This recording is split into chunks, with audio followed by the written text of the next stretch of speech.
Diobass TV xibaar yu wér te wóor di leen abonné ci Diobass TV xibaar yu wér te wóor. asalaamaaleykum maa ngi tudd Thioro Sène nekk présidente groupement bu Sangué suñu formation ñetti fan yi moom aw na yoon surtout bu tey leadership bi tey bi aw na yoon wax dëgg yàlla formatrice bi formé nañu comme nu mu ware wan nañu ni nga xamante ne njiit noonu la war a mën a mel wax dëgg yàlla comprendre nañ ko ndax njiit dafa war a mën a woyof gëm boppam mën a muñ mën a déglu waaw. ñoo ngi gërëm it Ndeye Fatou Ndiaye ndax wax dëgg yàlla formation bu ne indil nañu ko fii ci biir Notto Diobass kon ñu ngi ko ciy gërëm di ko sant di ko ñaanal yàlla rek yàlla may ko wër ubbi xéewal bi indi wërsëg bi ñun ñëpp ñu bokk ko ñoo ngi gërëm ñëpp. léegi bu leen xanaa ñu dem wàccee ko ci groupement ba waaw li ñu xaar ci ñun daal mokkal nañu formation bi. xam nañu luy leadership danga war a gëm sa bopp mën a muñ yaatu tey déglu bu ñu eggee loolu bu soobee yàlla dañ ko former ci suñu groupement yi wàccee ko fa. waaw li ñu fas yéene taxawoo Diobass xanaa gox bu ne rek ñu wàccee fa li nga xam ne moom la ñu jëlee fi ci biir Notto Diobass. formatrice bi moom wax dëgg yàlla zéro faute ndax baax na def ñuy déglu. énervé wul lu ñu comprendre wax laaj ko def ñu koy wax comme nu mu waree wax dëgg yàlla ku baax la it jàng bi it dugg na ci suñu bopp bi ba ñu fas koo yéene wàcce ji sa bâche bi. li ma leen di wax daal moo di ne bu ñu demee bu ñu tëdd di nelaw li ñu fi jëlee nañu fexe ba wàccee ko seen moromu jigéen yi ñoom it ñooñu ñu xam fu ñu war a taxaw ci wàllu leadership. Croix-Rouge it ñu ngi leen di gërëm di leen sant di leen ñaanal yàlla di leen wax ne rek formation bi wax dëgg yàlla baax na aw na yoon. ñu ngi leen di ñaanal it bu ñu mënee amaat yeneen formation dina baax ci ñun. man maa ngi tudd Kodou Mbaye dëkk fii ci Notto Diobass di relais communautaire di tamit femme de développement. Seeti Diagne lalu ñetti fan bi lim ñu indilati sax la ñuy wax lalu ñetti fan yi lim ñu indilati ndax formé woon nañu fi ba jox ñu ay diplôme tey jii mu ñëwaat kon liñ ci am mooy contentement bu mag di tàllalaat sunuy loxo ba formation bu ñu mënti am te jigéen soxla ko. bu ñu mën a gën a xam ñun jigéen ñi fu ñu teg suñu ay tànk soxla nañ ko wax dëgg yàlla formatrice yi fi jaar yëpp barki démb ak tey ñi fi jaar ñëpp wax dëgg yàlla def nañ ci bopp yi xam-xam yoo xamante ni buñ ko démultiplier rek yaakaar naa ni Diobass jigéen bu fi nekk di nga xam fooy teg say tànk. mooy leadership maanaam leadership jikko yi mu war a sàlloo yi mu war a am démb ñu ñëwal ñu ci jigéen. àqam ak yelleefam ci droit bi nga xam ne jigéen am na ko mën naa ne ñetti fan yëpp wax dëgg yàlla lépp luñ fi jànge njariñ la te buñ ko toppee sunu kàddu dinañ ko moom te bu ñu waxee nit ñi dinañu déglu. waaw Croix-Rouge moo lëkkaloo ak ministère de la femme ñoom ñoo ñëw tey ñetti fan yi ñu nekk fi di fi yendoondoo di fi jëlee xam-xam boo xamante ni suñu génnee doon ay leader bañ koo tëye te saare ko ci Diobass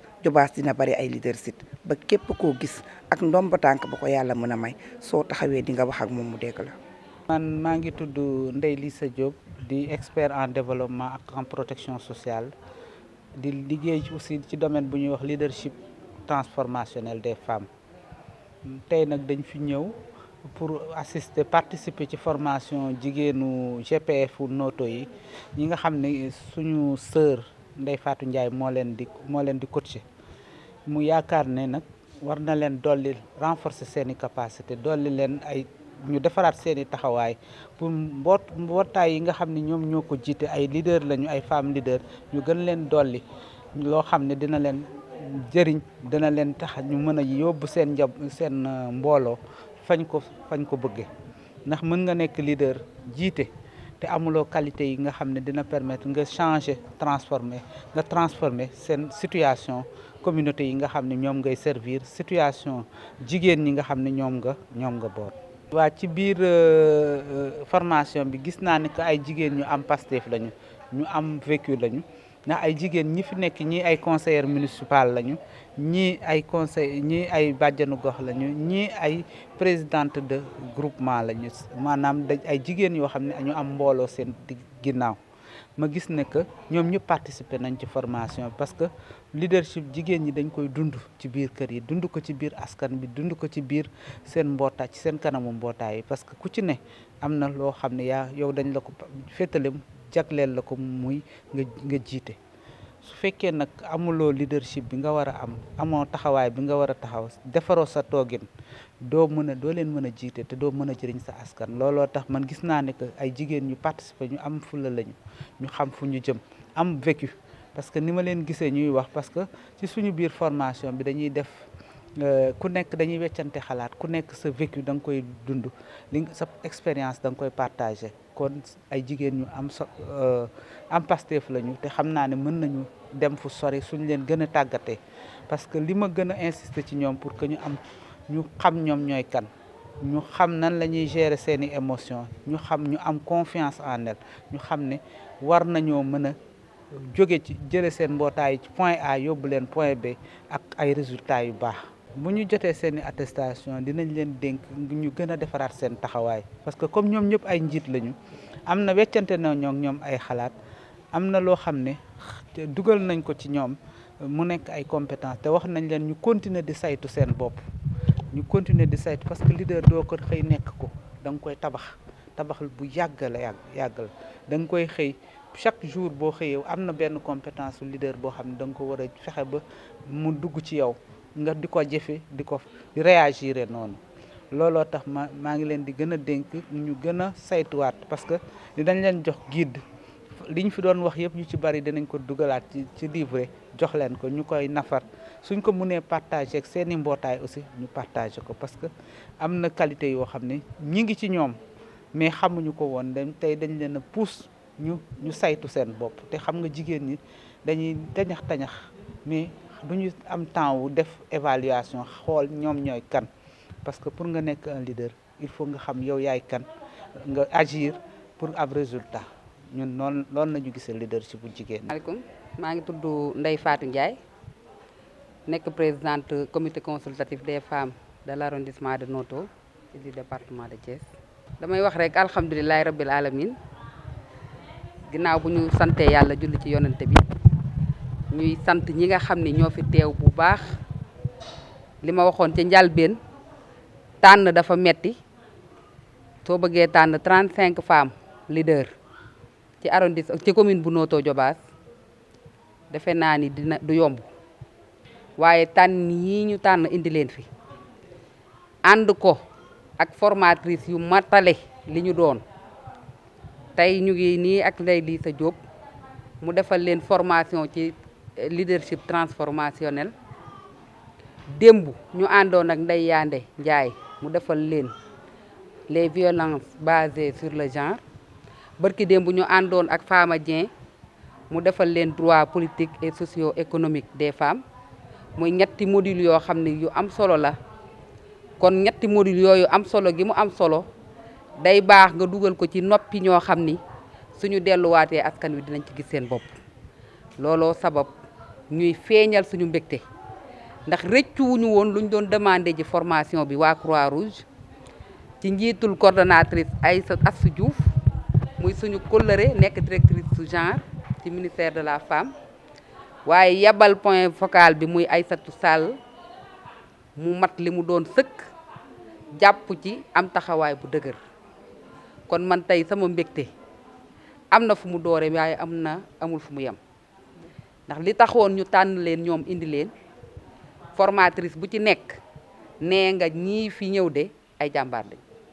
nee nga ñii fi ñëw ay leader lañu te nee nga ñii fi ñëw de bu ñu leen poussé tuuti dinañ mat li ñu doon rawatina nag module bii ñu mujjee muy leadership transformationnel kon dafa am solo goo xam ni mooy tax jigéen ñii gën a xam seen bopp ci seen biir kuréel gën a xam seen bopp ci seen biir kër gën a xam seen bopp ci seen biiri borom kër ak seenu njaboot ndax nag nit ki bu fekkee ni bëgg ngaa doon leader day am fooy doore ni ko formatrice bi waxee léegi ba fi ngay egsi nit mënut a jóg rek nekk leader te it nit mënut a xëy dem jënd leadership kenn du ko jënd da nga cay nekk ba mu fekk la ca nga koy incarner sa bopp tamit nag yu mel nii formation yu mel nii nga di ko fekkee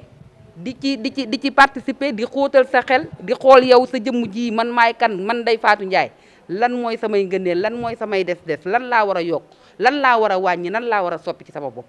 loolu bu fekkee ni nit ki mu ngi koy xam di ko doxal amaana ci biir kuréelam dina dem ba jafe-jafe yu bari duutu ko amati. beneen cant gi